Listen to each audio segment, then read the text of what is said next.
तो इस क्वेश्चन में बेसिकली गॉस लॉ की एप्लीकेशन के बारे में पूछा गया है।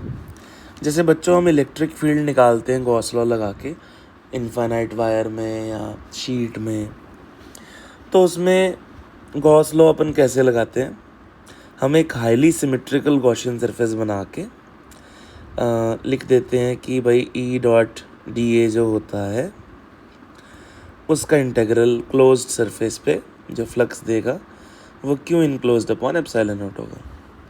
सवाल में हमें ये एक्सप्रेशन दिया हुआ है, तो देखिए अब सवाल में जो एक्सप्रेशन है और हमारा जनरल एक्सप्रेशन है ये सेम कब होगा।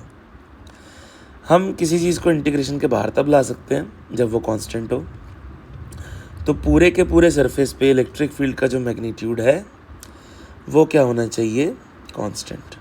अच्छा, यहाँ डॉट प्रोडक्ट है, यहाँ कोई डॉट प्रोडक्ट जैसी चीज़ नहीं है, मतलब cos थीटा 1 होगा, मतलब एंगल जो है वो 0 होगा between area and electric field, area vector and electric field. तो इसका मतलब जो गॉसियन सरफेस है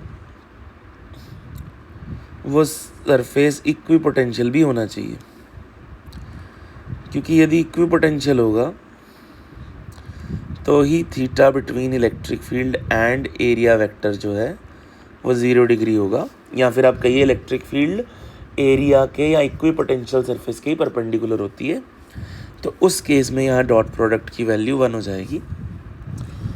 तो क्योंकि सरफेस के परपेंडिकुलर तो एरिया वेक्टर के साथ 0 डिग्री होगा। Option D is the correct option for the given case.